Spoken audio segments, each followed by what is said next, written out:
This is Nacho Average Food Challenge. Oh, wow. Everest ain't got nothing on this. Do we take the over-under on when he's going to finish?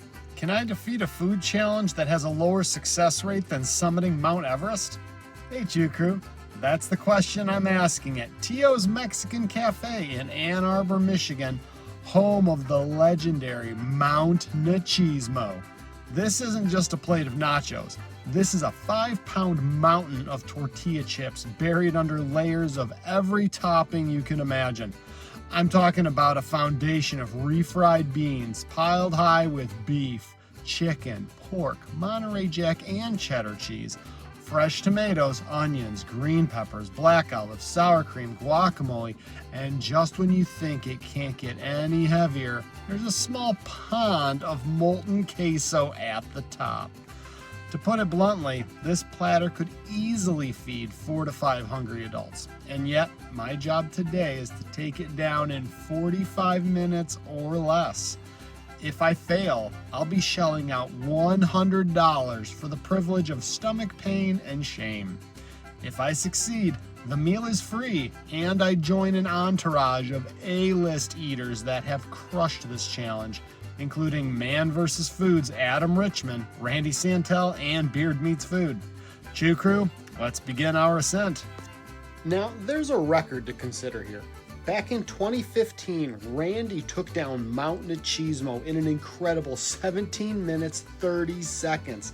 That's just not winning. That's running up and down the mountain while the rest of us are still trying to tie our hiking boots. If I had any chance at claiming a new record, I had to bring an airtight strategy. Mine was relatively simple. Start at the top, work my way down, and get as many of those chips in my mouth as early on as possible. I wanted to make sure I was conserving the toppings, using them wisely so I wasn't left at the end of the challenge with a bunch of tortilla chips and nothing to help get them down. I knew it was going to be a battle not just of the volume, but also just the sheer pace and trying to make sure my mouth didn't get too beat up with all that tortilla chip shrapnel. It started to become a regular occurrence that any friends or family or even onlookers they start to place bets on me on when I'm going to complete the challenge. My family was sitting at the table next to me and they had an over-under of 25 minutes, with my wife giving the lowest bid at 18 and a half minutes.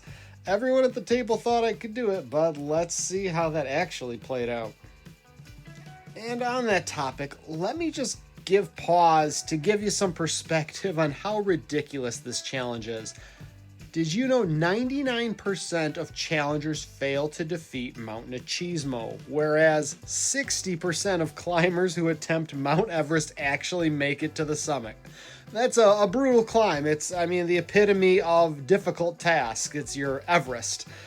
People use oxygen tanks and they're carrying gear. You've got avalanches, all these different hazards that are involved with mountaineering. And yet, statistically speaking, you're better off tackling Mount Everest than you are finishing these nachos. Of course, this wasn't my first nacho rodeo. Earlier this year, I took on the 5-pound pulled pork nacho challenge at Front Street Brew Pub in Davenport, Iowa. About the same weight, but totally different beast. Almost half of that challenge was succulent, smoky, salivatingly savory pulled pork. But what I was facing here in Ann Arbor was different. Mount Nacheesmo doesn't just hit you with a bunch of meat. It smothers you with every topping in the Mexican food playbook, particularly the loads of refried beans that, at this point in the challenge, were beginning to coat my mouth and weigh heavy in my stomach like a bucket of cement.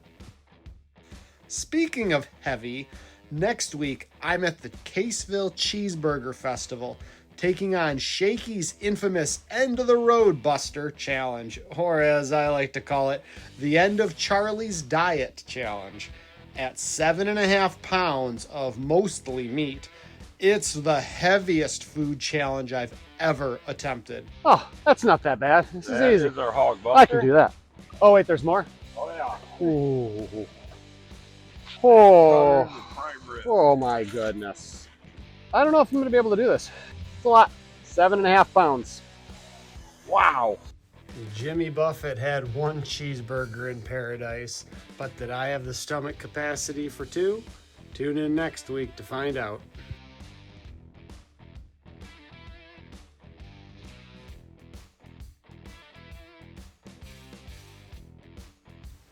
One of my biggest concerns going into this challenge wasn't just the size of the nacho mountain, but how destroyed my mouth was going to be from eating all these tortilla chips. I was fully expecting them to shred my mouth up worse than a giant bowl of Captain Crunch. But honestly, I was pleasantly surprised. These were thinly cooked cantina style chips, still with a great crunch, but not overly thick or sharp or oily. They broke apart really nice in my mouth, had just the right amount of salt, and most importantly, were sturdy enough to hold up under the insane amount of toppings piled on. And the best part? They're all made fresh in-house, which you can immediately tell compared to the generic store-bought chips a lot of restaurants use.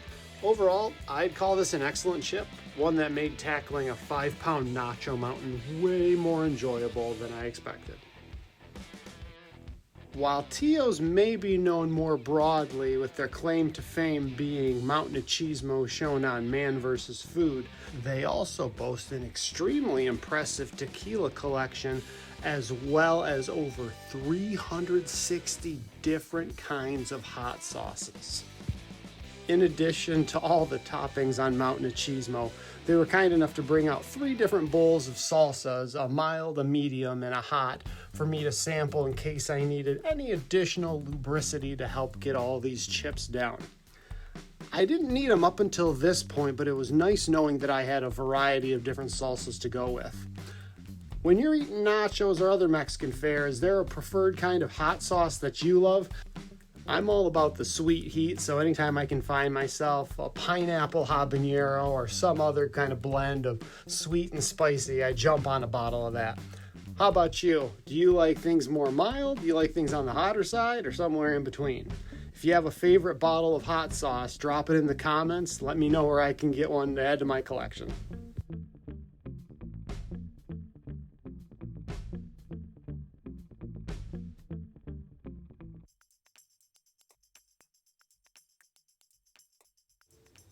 When you look at a mountain of nachos like this, it's easy to think it's just chips covered in cheese, but honestly, what made this challenge so good was how all the toppings layered together.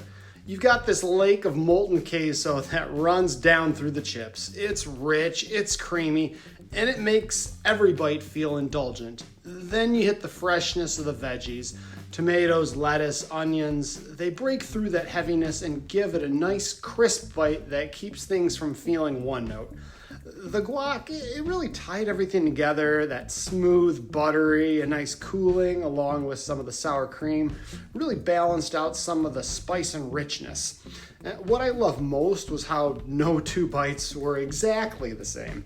One bite was loaded with queso and beans, the next had guac, veggies, and more beans, and sometimes you get the perfect combo of everything all in one, including more beans. There were so many refried beans.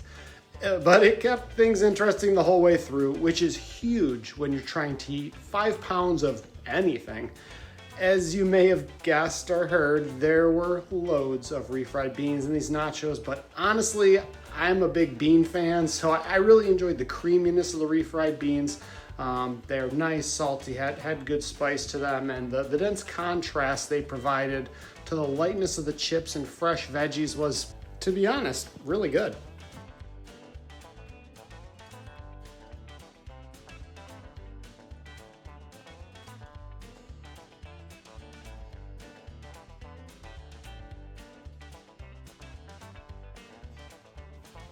Back to the climb.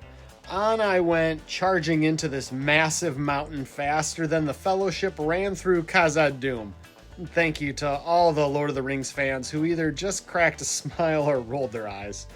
I had chip shards, they just flying, the queso was dripping everywhere, and as I tried to keep my pace under control, knowing the clock was against me. But little by little, bite by bite, the mountain was starting to shrink. The staff walking by watched in both awe and terror while my parents and sister were chuckling as they observed what equated to just another meal in the household of Cherkuskis as I was growing up. And I was locked in, ready to clear that last chip, that last morsel of meat, and that last bout of beans. Slap the clock. Brucey. I have summited Mount Nacheesmo, not just beating it, but setting a brand new record of 12 minutes and 8 seconds, topping Randy's 2015 time by over 5 minutes. Tio's unfortunately doesn't do Wall of Fame pictures or t-shirts anymore. Tio's team, if you're watching this, please consider adding that back to sweeten the pot. That being said, I still walked away with my $100 meal for free, and the staff surprised me with a little gift anyways, a picture declaring me the #1 nacho eater. That's definitely going up on the fridge along with some of the kids' pictures they've drawn. And because no victory meal is complete without dessert, I had to try the churros. I was told even before the challenge that regardless of if I win or lose, I've got to try these things. They're amazing. So this is actually what I came here for. Look at these churros. As promised, here is a video of the pulled pork nacho challenge from Iowa. Check it out if you want to see how Mount Nacheesmo stacks up against it. Until next time, keep climbing and stay hungry. 20 minutes, so they didn't finish.